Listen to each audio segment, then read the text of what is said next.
Hello, it's Uncle Jim, and this is part two, I guess, of the Contender with the 300 Whisper 300 Blackout Barrel made by SSK that was on sale.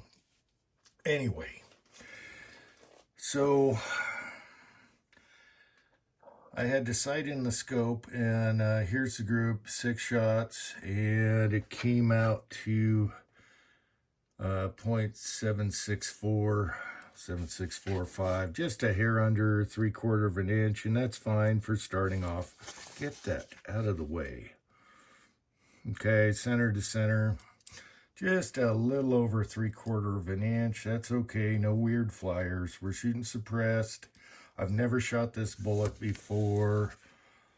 So another neat thing is I'm shooting suppressed, and look at how clean the brass is. Okay, usually you get some blowback. That is clean. You can see my black marks there for sight in not so great loads there. I had to reseat, figure out what the chamber liked. And so now we're going to shoot some more legit bullets as far as seating and everything goes. Except for these. I had to reseat these. Yeah, let's talk. Okay, let's go one by one. So this is some kind of Lee bullet. I got it at the thrift store with some scrap lead, and I saved them and powder coated, and I wish I knew what this mold was. But in this case, unlike my bolt action, I had to seat them down a lot lower. And so we'll try these today. They come out to 119 grain, powder coated.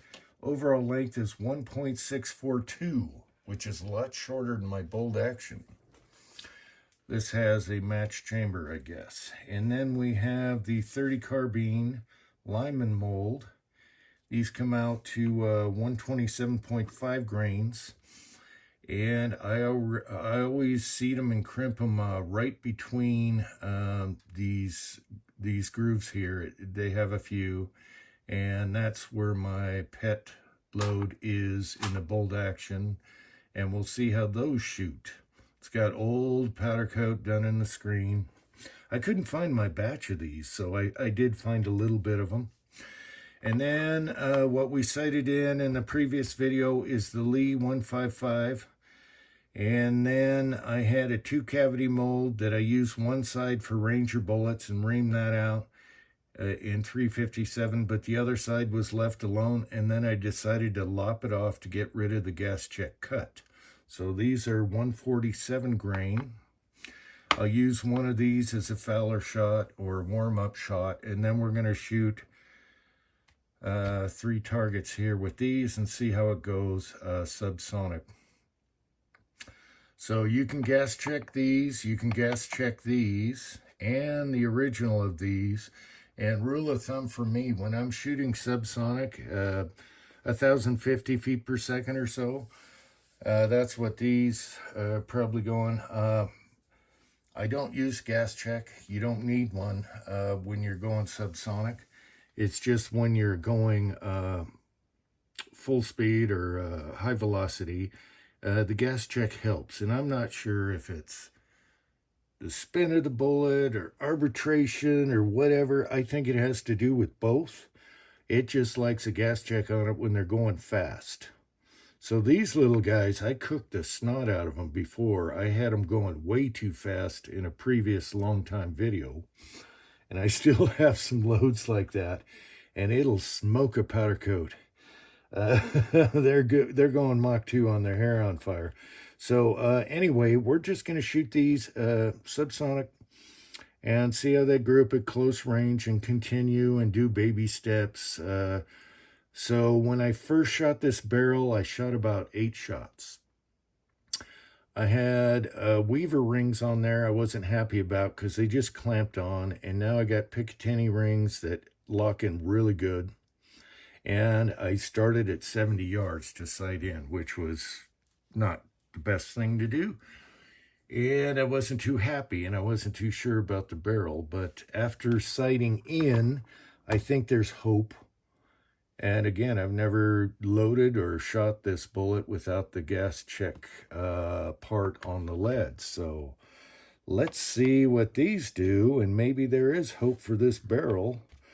And we'll go from there, and then I'll shoot hot stuff later. So I'll just give you a quickie.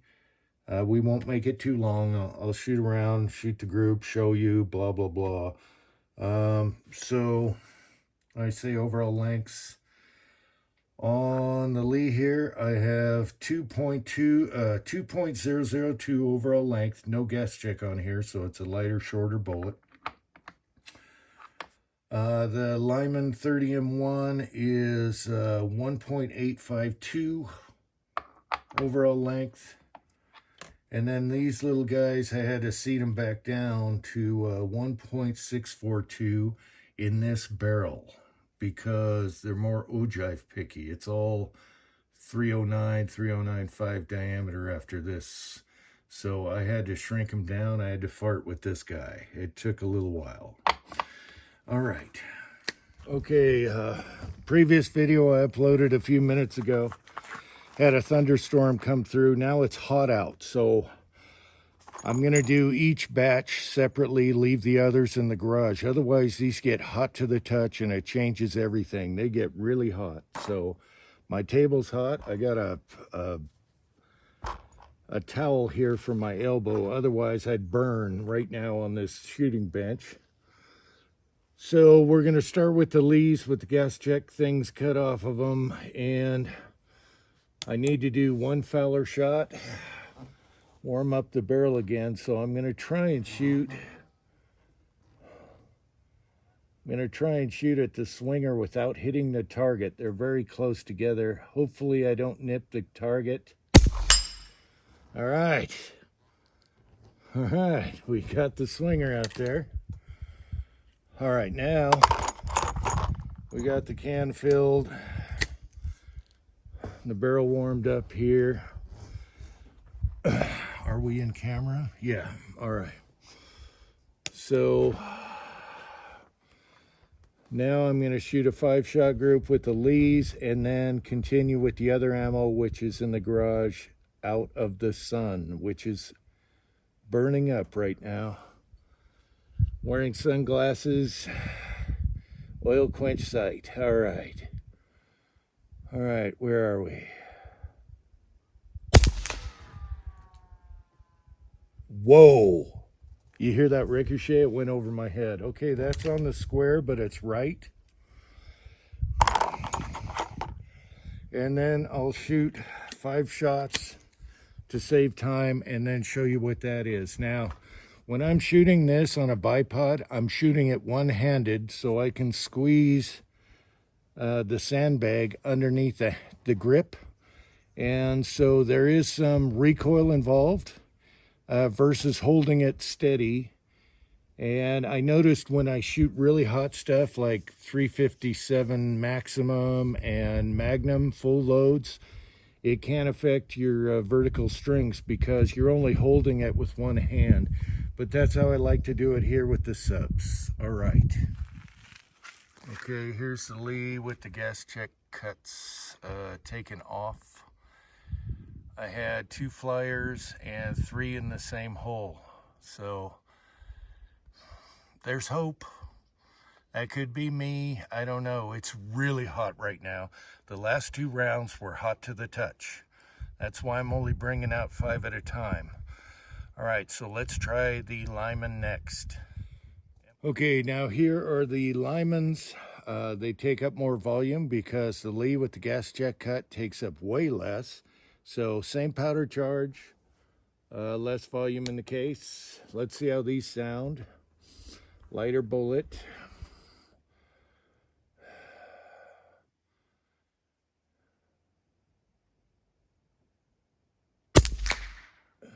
Okay, that's a little right, just below the square. And this time I got smart and put these bullets under the table in the shade because they're getting really hot.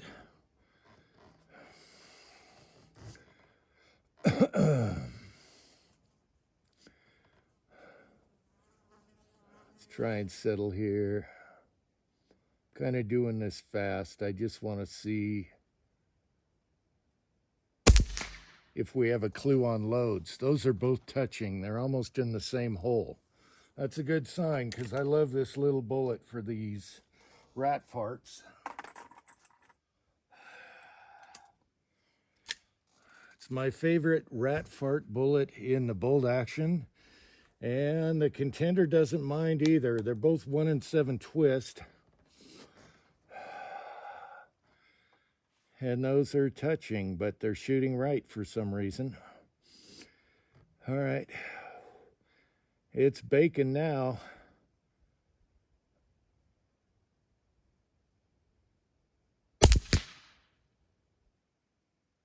There's 3 in the... I'm on 3 power right now, but it looks like there's 3 in the same group hole. And that's my little baby. I got this Lyman 2-cavity mold at an auction with an antique reloader and some other stuff and some handles. And it was super cheap. One guy was bidding, but then he gave up. And I'm so glad he did. I think he gave up at $25.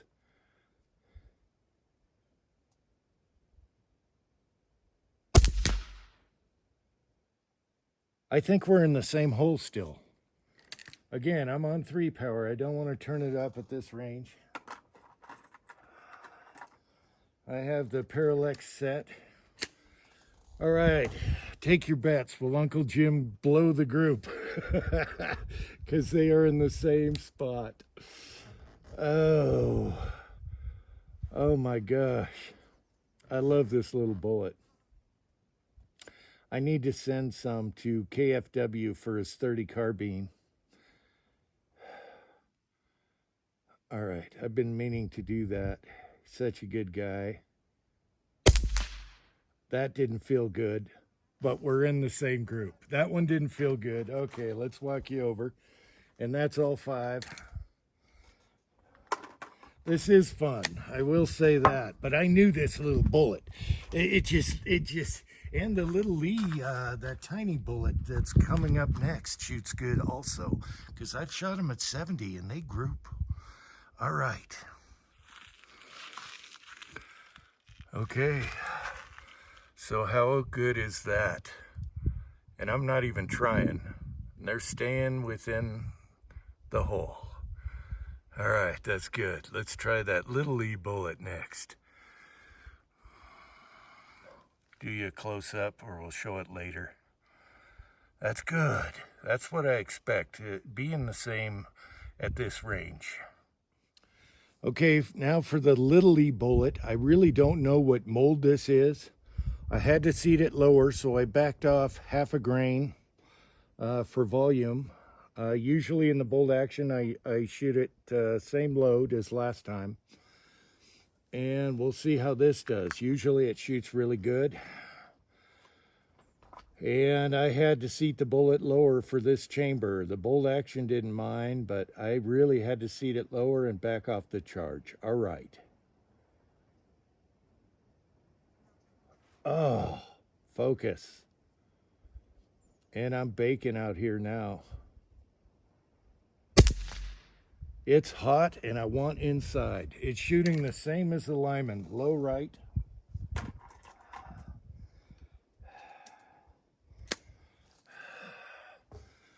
I'm sweating to the oldies out here. Let's see if we can get it to group though.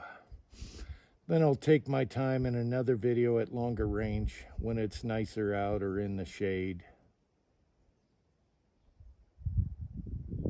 Now I can't focus my eyes. Come on.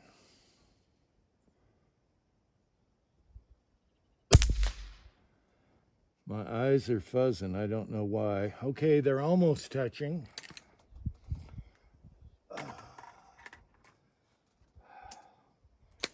I just want out of this heat right now. We went from nice clouds to hot. Okay. try and give it a chance.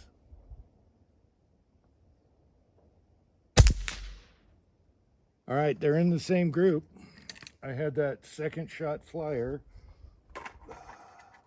which is still touching. And again, I'm keeping these bullets in the shade. It makes a huge difference because they get hot quick. All right, let's do this. Come on now.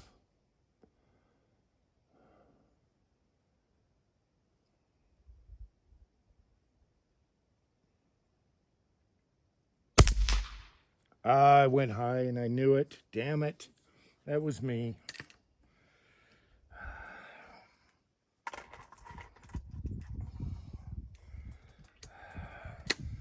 Okay, last shot. Pistol scopes are tough because you don't have a cheek weld and you got to have your head just right.